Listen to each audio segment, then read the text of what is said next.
What up, Dodgers Nation? D-Mac here. You can follow me on Twitter and Instagram at DMac_LA. We've got a Dustin May update. How will LA use code RED? And also everything you need to know about the Dodgers prospects right now. I'm going to be joined by my friend Tim Rogers in just a second. But quick reminder, for all latest Dodgers news and rumors all season long, be sure to hit that subscribe button, hit that notification bell. And if you really want to see us post even more Dodgers content, you really want to support the channel, smash that like button. And as always, I want your takes down below in the comment section. Today's Dodgers Nation question of the day.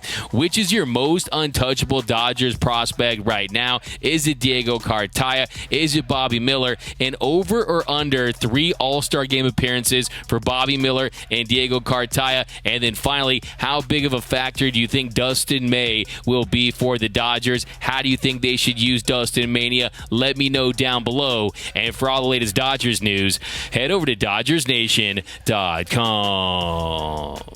So we've got a treat for you guys today. In just a second, I'm going to be joined by Dodgers prospect guru, my friend Mr. Tim Rogers. You can follow him at SD Dodger. And the first topic we're diving into is Dustin May. Yes, if you see those red balloons floating at ballparks around America right now, that is because Pennywise is almost back. We could have Dustin Mania back at a ballpark near you as early as next weekend. Dustin May is going to make one more rehab start for AAA OKC on Sunday, and unless he experiences some type of setback, he could return to the Dodgers rotation next weekend. Now, Dustin May has allowed 3 earned runs in 14 innings of work. His most recent rehab start, he fanned 8 batters in 5 innings, and to me, the biggest takeaway is the velocity's there, and the movement is as filthy as ever. He's looking as deceptive as ever. You know his stuff moves more than a military family. Just ask Manny Machado. But one of my big question was, coming off that Tommy John surgery, was how would his feel be? Would he still have the feel for his breaking stuff? Would he still have that swing and miss?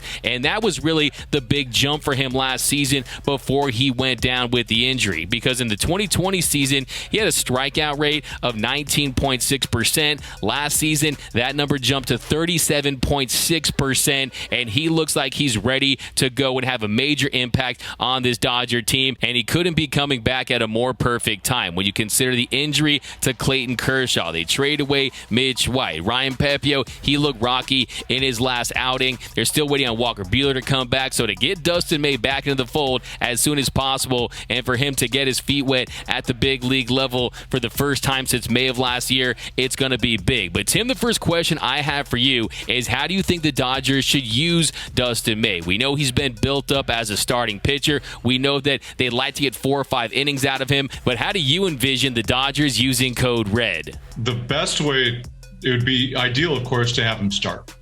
There's no doubt about that. But how many innings can you get out of him? What type of command is he going to have during that? Some guys with Tommy John come back just fine, but some other guys really struggle. And he's had one good one and one bad one. But if he's a reliever, can you use him every other day? Let alone back to back. And so that they might want to be cautious about that. So I think they're going to, like they're already doing, they're already using him as a starter. But how about piggyback? I think I saw that on Twitter, and it was a really good idea. It's like, if more guys get healthy, then have him piggyback with somebody, maybe even Gonsolin to save his innings for a little bit and get him, ready for the postseason. Because, that guy's pitching way more than he ever has. Yeah, I agree with you 100% on that one. I would also like to see Dustin May used in possibly a piggyback role. I just want them to maintain flexibility with him. Yes, you could use him as a starter, but also he could be a weapon out of the bullpen late in the game just to keep other teams guessing. Now, the next question I have for you is about fair expectations for Dustin May, because a lot of people out there, they say, hey, he's the savior. Whatever problems the Dodgers rotation may have, you can plug him in and he's going to be ready to go. Do you have any concerns about his return? What are some fair expectations for D-Mania? Just looking at the highlights of him, I think it's going to be there. It's going to be command. His delivery, and the way he lets things go. I mean, I saw the pitches already, like the Machado swing from a couple years ago, where it's coming over the plate and it goes about 2 feet inside, and you still got to swing at it. Yeah, absolutely. There's way too much expectation there. It's impossible to predict. Like I said, he could come back and have some good and bad ones. He's not. I doubt he's going to come back and pitch 6-7 innings. Well, he usually didn't go 7, but even a good 6, maybe once around the order, because he has to command 3 pitches, not just 2 or 1.5. Now, if he's a reliever, different story. Yeah, so I agree. You just never know when a guy is coming back from Tommy John, but he has looked good in his rehab starts. And I think the fact that he does have that postseason experience that he got at such a young age in 2020, and the fact that he's just straight filthy. Look, when he's on, the only advice you can give to the batter is good luck. That's how filthy Dustin May is. But like I always say, if you want to be the man, you have to have the command. So as long as he's controlling that strike zone, I definitely think he comes up and he has an impact, and he's a real weapon for this Dodgers rotation or even in the bullpen. But of course, anytime you're talking about young Dodgers starting pitchers, you have to discuss Bobby Miller. There's a lot of Dodger fans out there that are always clamoring for Bobby Miller to come up and have an impact. Of course, he's not even on the 40-man roster. And I know the answer to this question, and yes, he is filthy. When it comes to stuff, he does have frontline starter potential, plus fastball, filthy secondary pitches. Just punched out 11 a few weeks ago. But let me ask you this. Do you think there's any chance that Bobby Miller could come up and have an impact for the Dodgers this season? I think it's a smaller chance, but, that stuff is electric. And, he's been inconsistent this year. I'm sure he would be the first to admit that. But it's nasty. But as a reliever, again, he's not a reliever right now. And you got to make it's kind of, remember when they had Kenta? Yeah. They would say, hey, starting in September, we're going the whole month and you're relieving. And he was a stud. So if they're going to do it, they better, with him or Pepio, they better do it quick.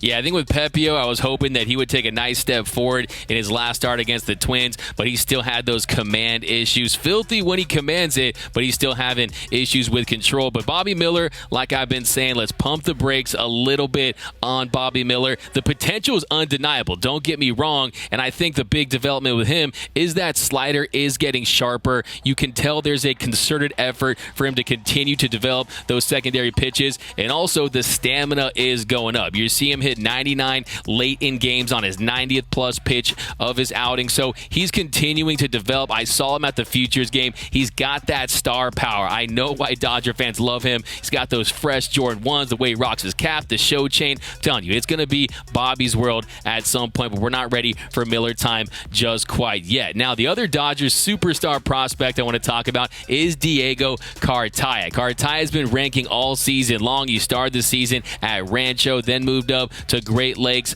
On the season, he has a .958 OPS with 19 home runs and 20 doubles. He continues to ascend up the prospect rankings. He's now number 12 on MLB Pipeline's top 100 prospects list. Tim, talk to me about this young king, Diego Cartaya, and when's the soonest we could see him making his Dodgers debut? I think it's going to be 2024.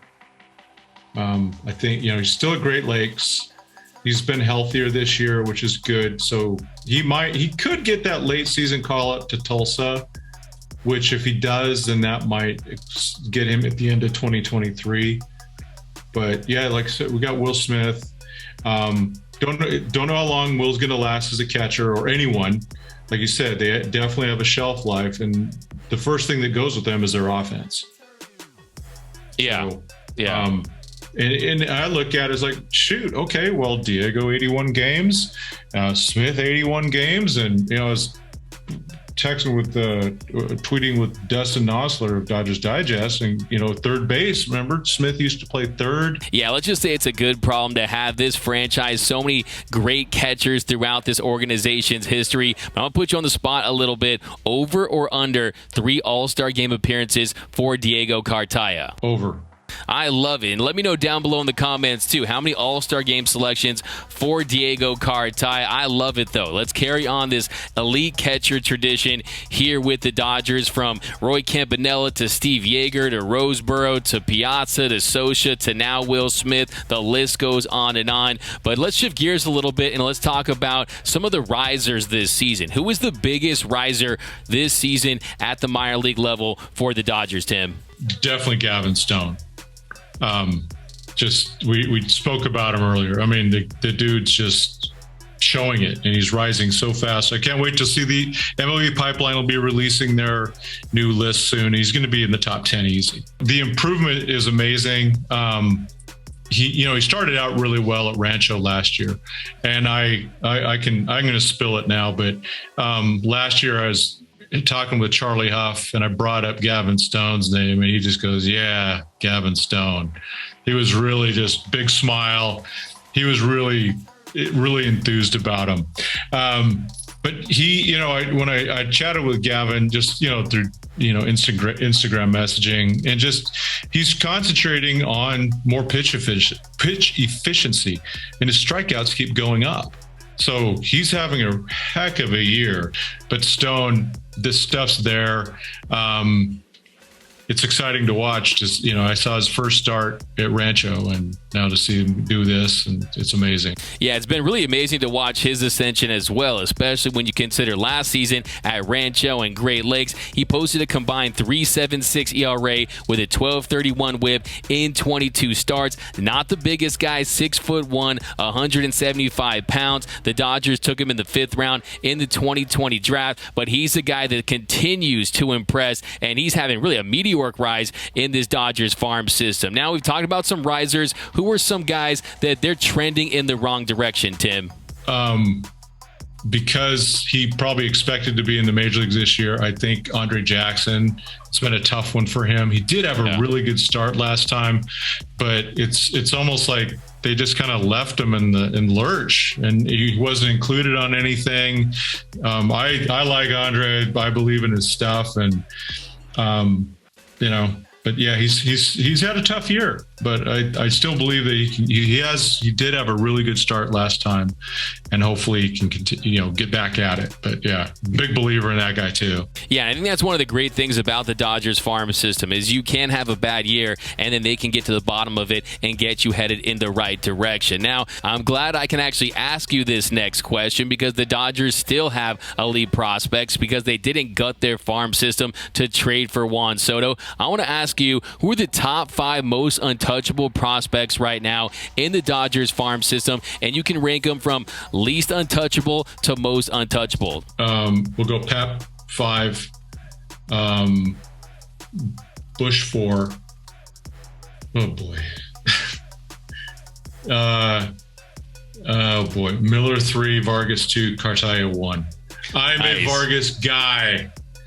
I believe in that dude. Yeah, I love me some Miggy Vargas. I think the confidence that he has, his hit tool, his ability to get his bat on the ball, I see him as a 25-30 home run guy. He's going to hit for average. So love me some Miguel Vargas as well. But Tim, another thing I want to ask you about is a lot of people, they know the top prospects, but they might not be as informed on the hidden gems type prospects. Who are some guys that are outside of that top 5 that Dodgers fans need to know about? James Outman is almost as good as a center fielder as Bellinger.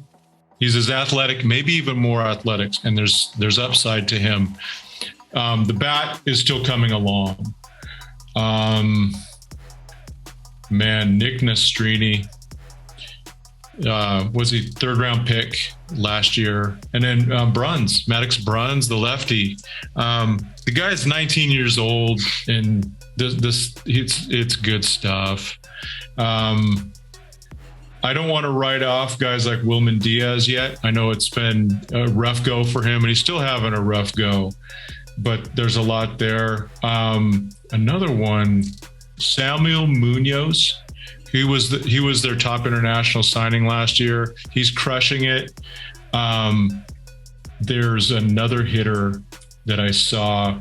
He's 20 now, but he's from Colombia, and it's Jorge Porta.